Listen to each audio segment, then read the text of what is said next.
Hello friends, ಇವತ್ತಿನ ಸಂಚಿಕೆಯಲ್ಲಿ ಏನಾಯಿತು ಅಂತ ನೋಡ್ಕೊಂಡು ಬರೋಣ ಬನ್ನಿ.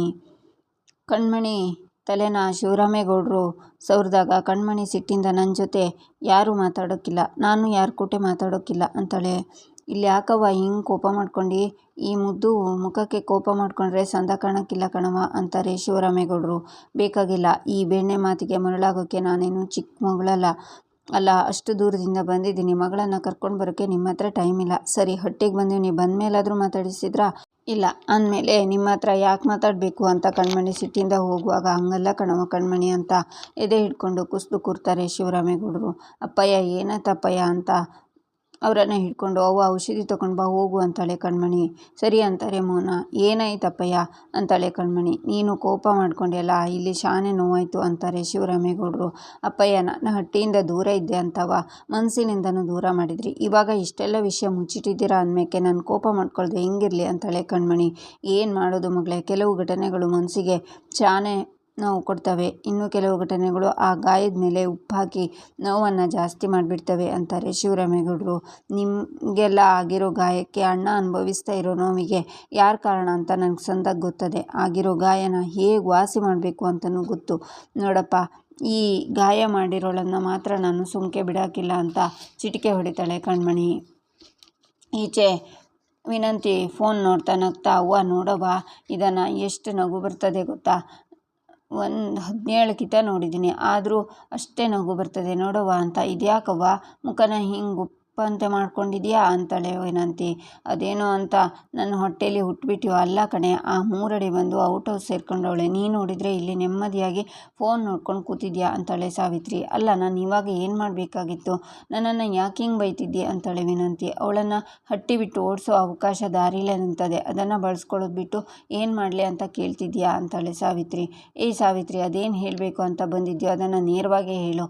ಸುಡೋ ಬಿಸಿಲಿಗೆ ತಲೆ ತಿರುಗ್ತದಲ್ಲ, ಹಂಗೆ ತಲೆ ತಿರುಗೋ ಥರ ಏನೇನೋ ಹೇಳಬೇಡ ಅಂತಾಳೆ ವಿನಂತಿ. ಲೇ ಮಂಗನಿಂದ ಆದ ಮಾನವ, ಆ ಕಣ್ಮಣಿ 3 ಅಡಿ ಎದುರಿಗೆ ನಿಂತು ಹಟ್ಟಿಗೆ ಸೇರಿಸ್ಕೊಳ್ಳೋಕ್ಕಿಲ್ಲ ಅಂತ ಹೆಂಗೆ ಎದುರು ಏಟು ಕೊಟ್ಟಿದ್ಲು ನೋಡಿದ್ಯಾ ಅಂತಾಳೆ ಸಾವಿತ್ರಿ. ಹೂನಮ್ಮ ನೋಡಿದೆ, ಇವಳು ಕೋಪ ತಾಪ ಯಾವುದೂ ಆ 3 ಅಡಿ ಎದುರಿಗೆ ನಿಲ್ಲದೆ ಹೋಯ್ತಲ್ಲ ಅಂತಾಳೆ ವಿನಂತಿ. ಇಲ್ಲ ಕಣೆ, ಇರೋ ವಿಚಾರ ಆ ಕಣ್ಮಣಿ ಏನಾದರೂ ಒಂದು ಕಿತ ಮಾಡಬೇಕು ಅಂದ್ಕೊಂಡ್ರೆ ಮಾಡೇ ಮಾಡ್ತಾಳೆ ಅಂತಾಳೆ ಸಾವಿತ್ರಿ. ಅದು ನನಗೂ ಗೊತ್ತು ಸಾವಿತ್ರಿ ಅಂತಾಳೆ ವಿನಂತಿ. ಗೊತ್ತಿದ್ದು ಸುಮ್ಕೆ ಯಾಕಿದ್ಯೆ ಮೂದೇವಿ, ನೋಡು ಈಗ ಅವಳು ಕೋಪ ಒಂಥರ ಬೂದಿ ಮುಚ್ಚಿದ ಕೆಂಡದ ಥರ ಕುದೀತಾ ಇದೆ, ಅದಕ್ಕೆ ಒಸಿ ಗಾಳಿ ಊದಿ ಬೆಂಕಿ ಹಚ್ಕೊಳ್ಳೋಂಗೆ ಮಾಡು, ಆಗಲೇ ಆ ಕಣ್ಮಣಿ 3 ಅಡಿನ ಔಟ್ ಹೌಸಿಂದ ಕಿತ್ಕೊಂಡು ಓಡೋ ಹಾಗೆ ಮಾಡ್ತಾಳೆ ಅಂತಾಳೆ ಸಾವಿತ್ರಿ.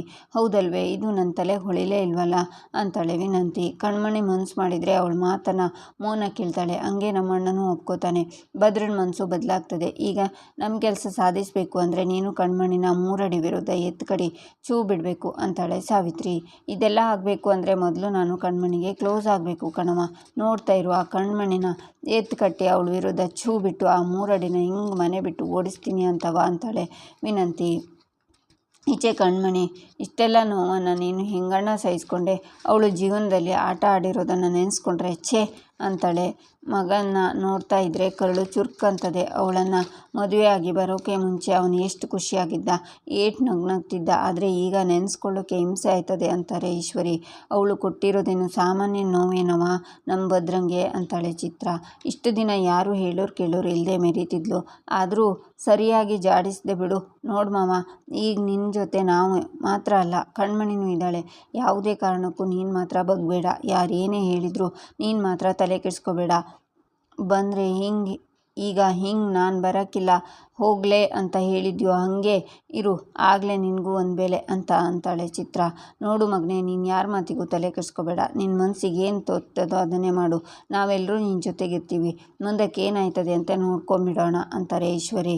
ನಮ್ಮ ಅಣ್ಣಂಗೆ ಎಷ್ಟೆಲ್ಲ ನೋವು ಕೊಟ್ಟಿದ್ದಾಳಲ್ವ, ನಾನು ಮಾತ್ರ ಅವಳನ್ನು ಸುಮ್ಮನೆ ಬಿಡೋಕ್ಕಿಲ್ಲ ಅಂತಾಳೆ ಕಣ್ಮಣಿ. ಎಲ್ಲ ಈ 4 ಜನ ಸೇರಿಕೊಂಡು ಭದ್ರನ ತಲೆ ಕೆಡಿಸ್ತಾರಲ್ಲ, ಹಾಳಾದವರು, ಮನೇಲಿ ಒಗ್ಗಟ್ಟಾಗಿದ್ದವ್ರನ್ನ ಕಂಡ್ರೆ ಕಣ್ಣು ಕುಕ್ಕೋದೇನು, ಯಾವಾಗಲೂ ಹುಳಿಹುಂಡೆ ಕೆಲಸನೇ ಮಾಡ್ತಾರೆ, ಇವರಿಗೆ ಸುಮ್ಮನೆ ಇದ್ದರೆ ಆಗೋಕ್ಕಿಲ್ಲ, ಆಗಾಗ ಗ್ರಾಚಾರ ಬಿಡಿಸ್ತಾ ಇರಬೇಕು ಅಂತ ಅಜ್ಜಿ ಯೋಚನೆ ಮಾಡಿ. ಏನೇ ಈಶ್ವರಿ, ನಾನು ಆವಾಗಿಂದನೇ ನೋಡ್ತಾನೆ ಅವನಿ, ಒಬ್ಬರ ನಂತರ ಒಬ್ಬರು ಕಾದ ಹಂಚಿನ ಮೇಲೆ ತುಪ್ಪ ಸುರಿದಂಗೆ ಆ ಹುಡುಗನ ಎತ್ಕಡ್ತಿದ್ದೀರಾ.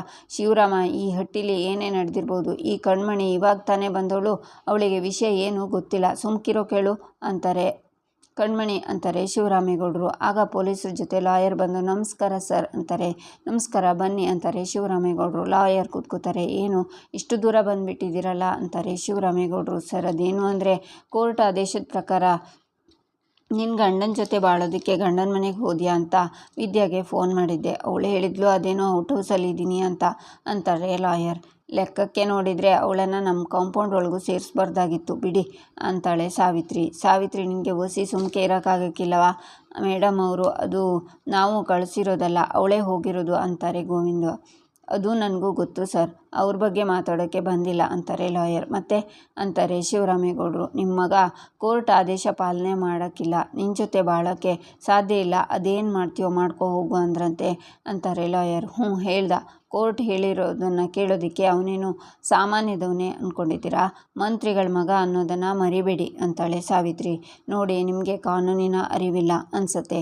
ಕೋರ್ಟ್ ಆದೇಶನ ಪಾಲನೆ ಮಾಡಲೇಬೇಕು. ಯಾಕಂದರೆ ಕಾನೂನಿನ ಮುಂದೆ ಯಾರೂ ದೊಡ್ಡವರಲ್ಲ, ಎಲ್ಲರೂ ಒಂದೇ. ನಾವು ಮಂತ್ರಿಯ ಮನೆಯವರು, ನಾವು ಕೋರ್ಟ್ ಆದೇಶನ ಪಾಲನೆ ಮಾಡಲ್ಲ ಅಂದರೆ ನಾಳೆ ಕೋರ್ಟ್ ಕೊಡೋ ಶಿಕ್ಷೆನ ಅನುಭವಿಸ್ಬೇಕಾಗತ್ತೆ ಅಂತಾರೆ ಲಾಯರ್.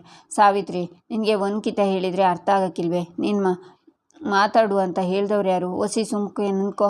ಕ್ಷಮಿಸಿ ಲಾಯರ್ ಅಮ್ಮವ್ರೆ, ನೀವು ಹೇಳಿ ಅಂತಾರೆ ಗೋವಿಂದ.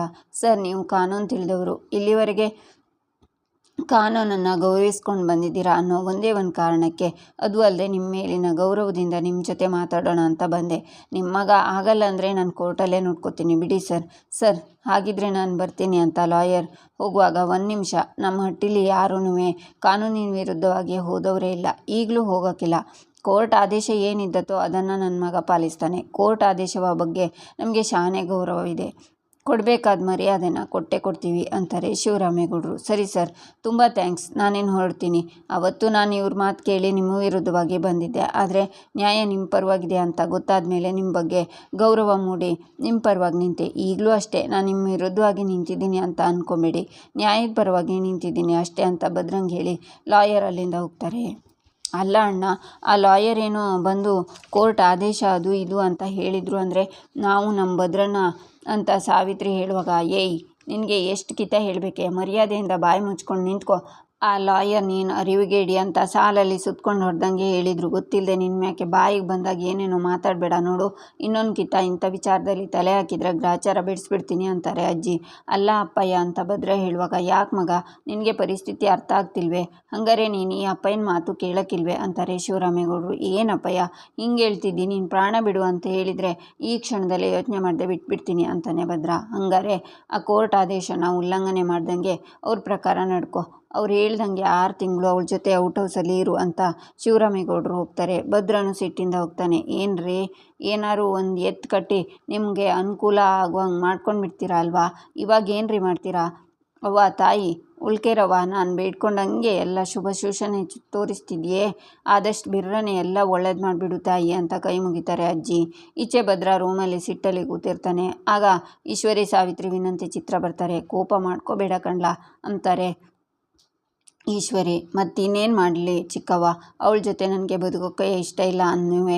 ಅಪ್ಪ ಏನೋ ಕೋರ್ಟಲ್ಲಿ ಹೇಳ್ದಂಗೆ ಔಟ್ ಹೌಸಲ್ಲಿ ಬದುಕು ಅಂತ ಹೇಳ್ತವ್ರೆ, ನನ್ನ ಕೈಲಿ ಅವಳ ಜೊತೆ ಬದುಕೋಕ್ಕಾಗಕ್ಕಿಲ್ಲ ಅಂತಾನೆ ಭದ್ರ. ನಿನ್ನ ಕೋಪ ನನಗೆ ಅರ್ಥ ಆಯ್ತದೆ, ಆದರೆ ಕಾನೂನು ಅನ್ನೋದು ಒಂದದೇ ಅಲ್ವಾ, ಅದಕ್ಕೆ ನಾವು ಬೆಲೆ ಕೊಡಲೇಬೇಕಲ್ವಾ ಭದ್ರ ಅಂತಾರೆ ಈಶ್ವರಿ. ಕಾನೂನು ಇರೋದು ಅವಳೊಬ್ಳಿಗೆ ಹಂಗಾರೆ ಅಂತಾನೆ ಭದ್ರ. ಕೋರ್ಟ್ ಹೇಳಿರೋ ವಿಷಯ ಬಿಟ್ಬಿಡು, ಆದರೆ ಬಾವ ಅಲ್ಲೇ ಹೋಗಿರು ಅಂತ ಹೇಳಿದ್ರು ತಾನೆ ಅಂತಾರೆ ಈಶ್ವರಿ. ಅದೇ ನನಗೆ ಅರ್ಥ ಆಯ್ತಿಲ್ಲ ಚಿಕ್ಕವ್ವ.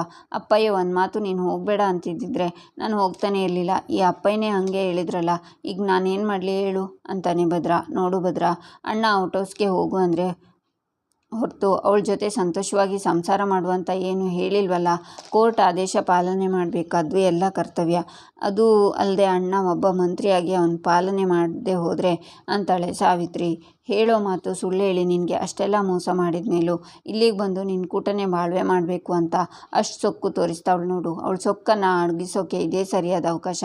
ಭದ್ರಮಾವ ನಿನಗೆ ಇಷ್ಟ ಇಲ್ಲದೆ ಇದ್ದರೂ ನಿನ್ನ ಜೊತೆಗೆ ಇರಬೇಕು ಅಂತ ಬಂದವಳು ನೋಡು, ಅವಳಿಗೆ 24 ಗಂಟೆ ಟಾರ್ಚರ್ ಕೊಡು. ಆ ಟಾರ್ಚರ್ ಹೆಂಗಿರಬೇಕು ಅಂದರೆ ನಿನ್ನ ಸಾವಾಸನೇ ಬೇಡ ಅಂತ ಗಂಟು ಮುಟ್ಟೆ ಕಟ್ಕೊಂಡು ಪೇರಿ ಕೇಳಬೇಕು, ಹಂಗೆ ಮಾಡು ಭದ್ರಮಾಮ ಅಂತಾಳೆ ವಿನಂತಿ. ನೀನು ಒಂಟಿ ಅಲ್ಲ ಭದ್ರ, ನಿನ್ನ ಕೂಟೆ ನಾವೆಲ್ಲ ನಿಮ್ಮ ಹಟ್ಟಿಗೆ ದ್ರೋಹ ಮಾಡಿ ಮತ್ತೆ ನಮ್ಮ ಹಟ್ಟಿಯೊಳಗೆ ಬಾಳ್ತೀನಿ ಅಂದರೆ ಅದನ್ನೆಲ್ಲ ನೋಡಿಕೊಂಡು ನಾವು ಸುಮ್ಮನೆ ಇರಬೇಕಾ ಅಂತಾಳೆ ಚಿತ್ರ ನಾವು ಯಾವಾಗಲೂ ಅವನ ಜೊತೆ ಇರ್ತೀವಿ ಅನ್ನೋದು ಅವನಿಗೆ ಸಂದಾಗಿ ಗೊತ್ತು. ನೀವಿಬ್ಬರೂ ಹೋಗಿ ಅವನ ಬಟ್ಟೆನ ತುಂಬ್ಕೊಂಡು ಬಂದ್ರಿ ಹೋಗಿ ಅಂತಾರೆ ಈಶ್ವರಿ. ವಿನಂತಿ ಹೋಗ್ತಾರೆ. ನಂತರ ಬಟ್ಟೆನ ಬ್ಯಾಗನ್ನು ತರ್ತಾರೆ. ಭದ್ರ, ನೀನೀಗ ಕೋಪ ಮಾಡ್ಕೊಳ್ಳೋ ಟೈಮ್ ಅಲ್ಲ ಕಣೋ. ನೀನು ಬದುಕಿನ ದಾರಿಗೆ ಅಡ್ಡವಾಗಿ ನಿಂತಿರೋ ಮುಳ್ಳನ್ನು ಬಿಸಾಕೋ ಟೈಮ್. ನೋಡು ಭದ್ರ, ಯಾವತ್ತಿಗೂ ಮುಳ್ಳನ್ನು ಮುಳ್ಳಿಂದಲೇ ತೆಗಿಬೇಕು ಅಂತಾರೆ ಈಶ್ವರಿ. ನೀನು ಸುಮ್ಮನೆ ಹೋಗು ಅಷ್ಟಯ್ಯ, ಮಿಕ್ಕಿದ್ದೆಲ್ಲ ನಾವು ನೋಡ್ಕೋತೀವಿ ಅಂತಾಳೆ ಸಾವಿತ್ರಿ. ಒಂದಂತೂ ಸತ್ಯ, ನಾನಂತೂ ಅವಳ ಕೂಟೆ ಬಾಳಕ್ಕಿಲ್ಲ. ನಾನೇನು ಅಂತ ಅವಳಿಗೆ ತೋರಿಸ್ತೀನಿ ಅಂತ ಬ್ಯಾಗ್ ತಗೊಂಡು ಹೋಗ್ತಾನೆ ಭದ್ರ. 4 ಜನ ನಗ್ತಾರೆ. ಈಚೆ ಭದ್ರ ಔಟ್ಹೌಸ್ಗೆ ಬಂದು ವಿದ್ಯಾಂಗೆ ಬೈತಾ, ಇವಳು ಬಾಗಿಲು ಹಾಕ್ಕೊಂಡಿರೋದು, ಬಾಗಿಲು ತೆಗಿಯೋಕ್ಕೆ ಇವಳೇನು ಕೂಗ್ತೀನಿ, ಕೂಗ್ದಾಗ ರಾಜಿ ಮಾಡ್ಕೊಂಡು ಬಿಡೋಣ ಅಂತ ಕಾಯ್ತಿರ್ಬೇಕು. ಈ ಹುಲಿ ಹಸ್ಕೊಂಡಿದ್ರು ಹುಲ್ ತಿನ್ನೋಕ್ಕಿಲ್ಲ ಕಣೆ, ಅದರಲ್ಲೂ ಈ ಭದ್ರೇಗೌಡ, ನಾನು ಯಾರು ಅಂತ ತೋರಿಸ್ತೀನಿ ಇವಳಿಗೆ ಅಂತ ಡೋರ್ನ ಬಡಿತಾನೆ ಭದ್ರ. ಯಾರು ಅಂತಾಳೆ ವಿದ್ಯಾ. ಮತ್ತೆ ಡೋರ್ ಬಡಿತಾನೆ ಭದ್ರ. ನಿಮ್ಮನೆ ಕೇಳ್ತಿರೋದು ಯಾರು ಅಂತಾಳೆ ವಿದ್ಯಾ. ನೋಡ್ದೆ ಇವಳನ್ನ, ನಾನು ಕೂಗ್ಲಿ ಅಂತಲೇ ಅಲ್ವಾ ಇವಳು ಇಷ್ಟೆಲ್ಲ ನಾಟಕ ಆಡ್ತಿರೋದು, ನಾನು ಬಾಯ್ಬಿಟ್ರೇನೆ ಅಂತ ಮತ್ತೆ ಡೋರ್ ಬಡಿತಾನೆ ಭದ್ರ. ಆಗ ವಿದ್ಯಾ ಬಂದು ಡೋರ್ ಓಪನ್ ಮಾಡ್ತಾಳೆ. ಹಾಗೆ ಭದ್ರನ ನೋಡ್ತಾಳೆ ವಿದ್ಯಾ. ಆಮೇಲೆ ತಿರುಗಿ ದೇವರು ಬಾಯಿ ಕೊಟ್ಟಿಲ್ವೇ, ಕದನ ಬಡ ಬಡ ಅಂತ ಹೊಡೆಯೋದು ಬಿಟ್ಬಿಟ್ಟು ಮಾತಾಡೋಕ್ಕೇನು ಅಂತಾಳೆ ವಿದ್ಯಾ. ಅದೇ ದೇವ್ರು ಕೊಟ್ಟಿರೋ ಕಿವಿಗೆ ತಟ್ಟಿದ್ದು ಕೇಳಿಸ್ತು ಅಂದ್ಮ್ಯಾಕೆ ಬಾಗಿಲು ತೆಗ್ದು ಯಾರು ಅಂತ ನೋಡಬೇಕಾಗಿತ್ತು ಅಂತಾನೆ ಭದ್ರ. ಮಾತಾಡಿದ್ರೆ ಬಾಯಿ ಏನು ಬಿದ್ದೋಯ್ತದೇನು ಅಂತಾಳೆ ವಿದ್ಯಾ. ಓಹೋ, ದೊಡ್ಡ ಮನುಷ್ಯ ಕೇಳ್ತವನ, ನಾನು ಹೇಳಿಬಿಡ್ಬೇಕು, ತೆಗಿ ಅಂತ ವಿದ್ಯಾನ ತಳ್ಳಿ ಒಳಗೆ ಬರ್ತಾನೆ ಭದ್ರ. ನಿಂತಿದ್ರೂ ಗೂಳಿ ಥರ ನುಗ್ಗದು ನೋಡು ಅಂತಾಳೆ ವಿದ್ಯಾ. ಆಹಾ, ಊರೆಲ್ಲ ಮಾತಾಡೋಳಿಗೆ ದಾರಿಗೆ ಅಡ್ಡವಾಗಿ ನಿಂತ್ಕೋಬಾರ್ದು ಅಂತ ಗೊತ್ತಾಗಕ್ಕಿಲ್ವೇ ಅಂತಾನೆ ಭದ್ರ. ಒಬ್ಬರು ದಾರಿ ಬಿಡೋ ಗಂಟ ಕಾಯಬೇಕು ಅಂತ ಗೊತ್ತಾಗಕ್ಕಿಲ್ವೇ ಅಂತಾಳೆ ವಿದ್ಯಾ. ನಮ್ಮ ಹಟ್ಟಿಲಿ ನಾನೇ ಯಾಕೆ ಕಾಯಬೇಕು ಅಂತ ಕೇಳ್ತೀನಿ ಅಂತಾನೆ ಭದ್ರ. ಹಲೋ, ನಾನೇನು ಹಟ್ಟಿಗೆ ಸುಮ್ಮನೆ ಬಂದಿಲ್ಲ, ಬಾಡಿಗೆ ಕೊಡ್ತೀನಿ ಅಂತ ಅಡ್ವಾನ್ಸ್ ಕೊಟ್ಟೇ ಇಲ್ಲಿಗೆ ಬಂದಿರೋದು ಅಂತಾಳೆ ವಿದ್ಯಾ. ಕೋರ್ಟಾಗೆ ಜೊತೆಯಾಗಿರೋಕೆ ಆದೇಶ ಕೊಟ್ಟವ್ರೆ ಅಂತ ಬೀಗಕ್ಕೆ ಹೋಗಬೇಡ ಅಂತಾನೆ ಭದ್ರ. ನಾನೇನು ಬೀಗಕ್ಕೆ ಹೋಗ್ತಿಲ್ಲ, ಬಗ್ಗಲ್ಲ ಅಂದವ್ರನ್ನ ಬಗ್ಗಿಸ್ತಿದ್ದೀನಿ ಅಷ್ಟೇ ಅಂತಾಳೆ ವಿದ್ಯಾ.